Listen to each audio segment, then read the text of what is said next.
Hey, it's Chuck. Normally I do tuning videos on-road touring cars. This time around I'm going to do one for a rally car. I've disassembled a bare bones TA02, cleaning it all up, and yeah, basically going to add universals, whichever ones I can find that'll fit. Got the ball bearings. I've got these interesting shoulder or step screws, which I'm going to use to replace the Phillips head step screws. And I've got a package of M3 screws, which I'm going to use to get rid of all the JIS Phillips screws.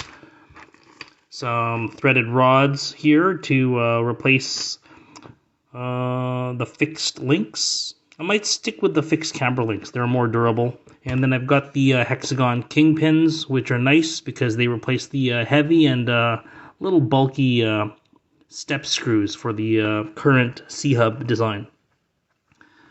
Cleaned up the rear gearbox nicely.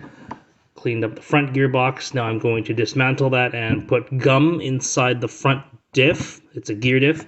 And I'm going to rebuild the ball diff in the back and do it to my liking.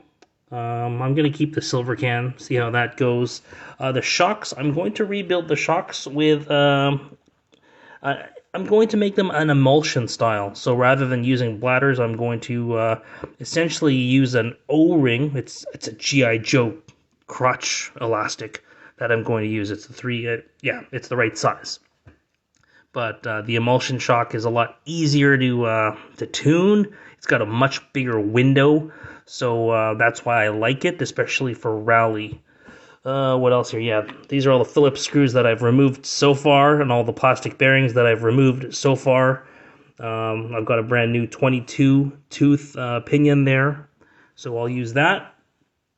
And oh yeah, right, that isn't straight anymore, so I'll be replacing it with the hard type propeller shaft, which comes with different joints as well.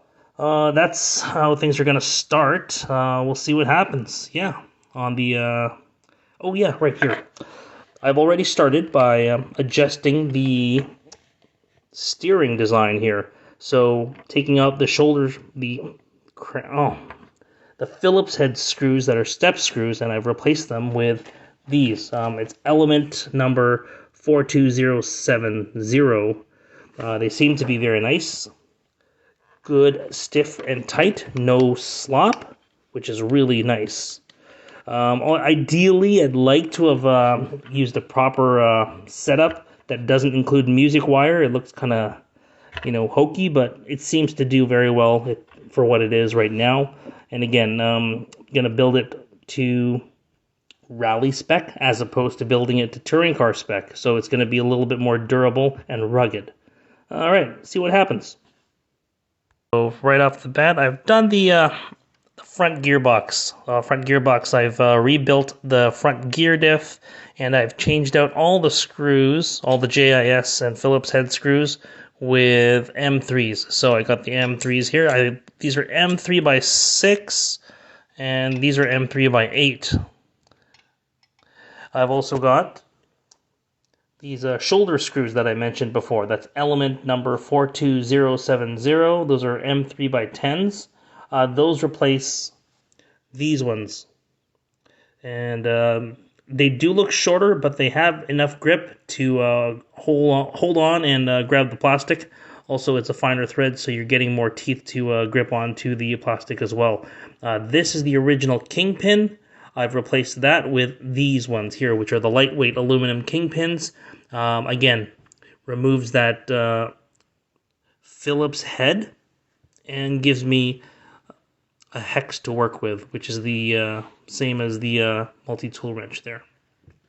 So that goes on to the car. It's easier to work on. And again, it's a get-out-tune trick that I do in touring cars. When you want to torque something, just do a little cough while you turn. Turn and cough. All right. That seems to be a lot more, I don't want to say the word stiff, but a lot more together. It's not as sloppy, which is really nice. The entire front end now seems, yeah, less sloppy. Um, Everything's hunkered down really nicely. I've got the, here if I can show you, I've got the Kimbrough servo saver installed as well. And I've got the front part of the hard propeller shaft as well on there too. Everything seems to spin smoothly. And again, you'll notice it looks like it's pausey because I have put putty into the diff. This is the product that I'm using. It's a Gravity RC putty. Any putty will do. You could go to Rona and just buy fan duct putty. I put that inside the diff. It's not fully locked because I've actually immersed it with some Tamiya shock oil. Let's see if I have that Tamiya shock oil handy. There it is, yeah. So just Tamiya yellow. That's what I'm using to soften up the silicone putty. And yeah, it makes the diff, without load, it's going to be feel like it's locked. But under load, there will be some give. Just enough give so that it has the ability to basically diff. So anyways, that's what I got so far. I mean, the tub's not in the best condition, but it works. And again, even have the M3 screws on the back there. The links, yes, I've changed out the links, so I'm not using these Tamiya links. They're just, again, there just doesn't seem to be a lot on these. So I've changed these out. I had some express links lying around, so I'm using the express links. And also, you'll notice I'm using the second hole, not the first. You can see why here. On this car, it's very fragile to use this, and because I'm going to, the intention of this car is to rally it, I'm putting it on the second, so there's more meat on there as well. So, yeah. I've done this before when I raced in TCS and also when I won my R-Car championships. This is how I use my steering. It was just way more reliable to have it on the second part where there's a lot more meat. You can always compensate by having a longer link so you don't lose too much steering or any steering at all. So yeah, that's what I got so far. I'm going to have some dinner and I'll complete the rear end. So yeah, last night I got to the point where I attached the front and rear gearbox. I'll show you the car afterwards. It looks really good. It looks really well put together, having the M3 screws in place of the JIS Phillips head screws. So right now we're going to focus on the shocks. Something I was going to do last night and post a video about, but I ended up, after dinner, watching the No Name RC podcast hosted by Keenan White, and then watching also a video about RC drag cars from Mark Santa Maria. And then I ended up watching a BBX operating review by Rex. Those are three RC-related things I subscribe to on YouTube. I don't have a YouTube channel, which is why I'm doing this on Facebook, but if you like and follow me, maybe you'll see more of these. Cool. Yeah, let's get started on these emulsion shocks. So emulsion, it's different than using the bladder style shocks because you are going to mix air and oil together. It just creates a wider window. It's something I learned when I was racing with JQ Racing, and I had a contract with them. It was basically, it's a wider window, so it's less maintenance, and that means typically, especially at this level, it's more fun. I don't have to worry about monitoring the bladders all the time to make sure that they're all the same, because realistically, with this bubble here, it's going to affect, and again, these bladders after a certain amount of time, they will need maintenance. Going with the emulsion style, you're still going to need to do maintenance, like if your oil turns brown, change it, that type of stuff, but it's a lot less, it's more hassle-free, which is really awesome.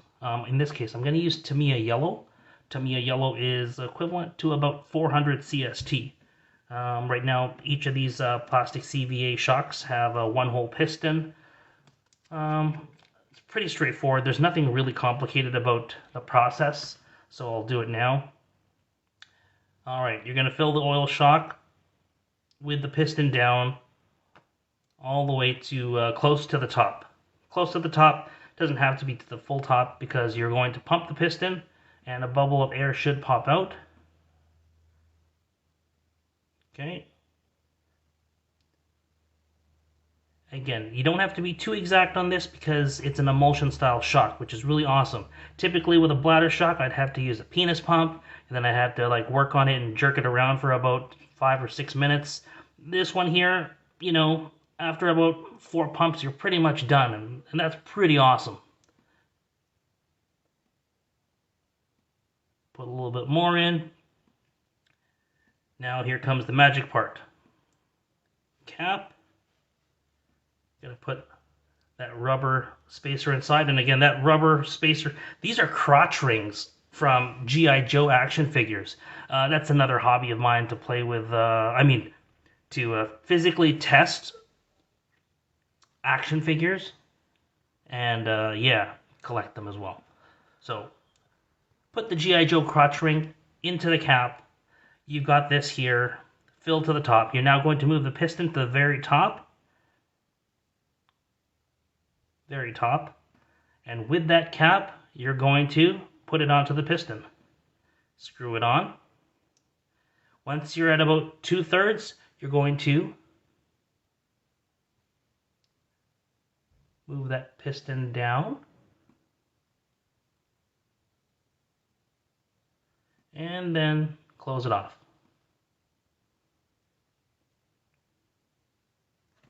That's it. Not very much mess, and that is a working emulsion shock.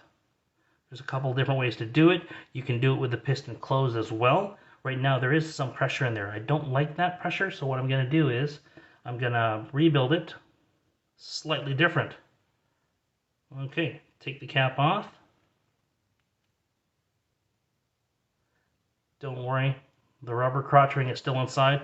I'll pump the piston all the way up, and then I'll close it off.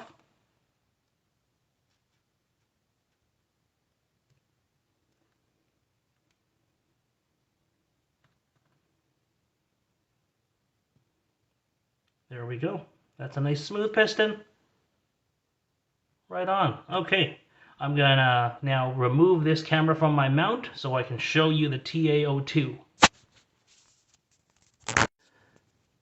There's what the TA02 currently looks like, and again, M3 screws all around. I've puttied that front, and the rear has a ball diff that's been rebuilt. I've built dozens and dozens of those ball diffs over the years. Yeah, the TA02 was the first car I used to compete at TCS. That was really cool. It was very undergeared, but at the time it was... because it was undergeared, it was very controllable, and that's, I think, what got me to my first podium finish at a TCS. That was really awesome. Way back in the day. Oh, yeah. And there it is. That is the finished product of the TA02 rally car. Good suspension, if we go down underneath here. It's hard to really see, but I can basically put my fingers under there, which is good. Again, I could use some proper setup tools.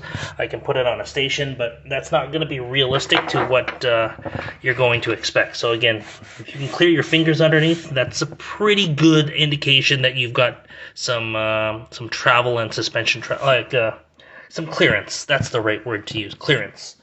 All right, in the front here, again, that's made through these shocks that have 3 spacers. The extra thick, the medium, and the extra thin. So 1, 2, and 3 spacers are used for all 4 of the shocks.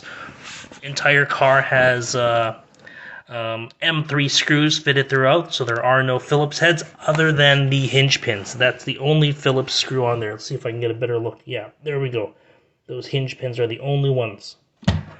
And again, you can tell that the suspension is doing good because you can pick it up and drop it. Again, pick it up and drop it.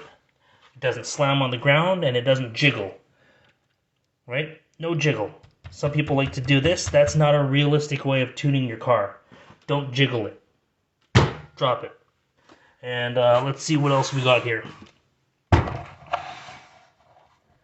See if I can show you what's inside. Oh, right. on all four corners, you're going to have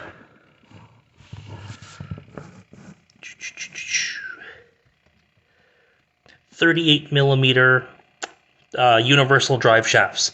That works for the front of this car with these hubs. Again, the carriers that you use, the hubs carriers, it's interchangeable, will determine what type of drive shafts you'll use in the front. And that's because the TA02 has a couple of different variants of different versions. So yeah, brush speed control paired to a silver can.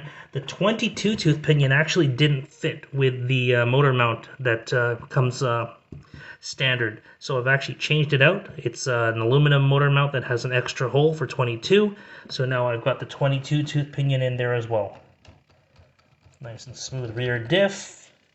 Front is going to pull you out of situations. And let me just show you the top-down view. Top-down view, you'll notice the rear wheels are pointing in, and that is for stability. The front wheels are slightly pointed out, ever so slightly, and that is for agility. You could keep them zero. Your car might tend to wander, though. This way it keeps the car going straight, and it gives it an extra little bit of agility as well. Last thing is servo selection. Make sure you have a servo that's strong enough to turn the wheels and fast enough to turn them according to how comfortable you are with driving this car. So right now I've got a Sanwa standard servo in there. That Sanwa servo, it's at a 0.16 transit time with about 50 ounces of torque. Not bad. So you want something that's fast enough for you. Not too fast, definitely not too slow, and you want that torque. 50 ounces of torque for a rally car would be just about the minimum what you want. So yeah, that's the car in a nutshell. Looks pretty cool. I'm really happy with this build. And it's pretty clean. I mean, I could put an antenna wire there to clean that up. Otherwise, yeah, I've soldered the motor leads, and I've used a Dean's plug as well. Alright, thanks very much. Like and follow. Ask me any questions. Let's get some traffic going on this page here. Thanks very much. Have a great day.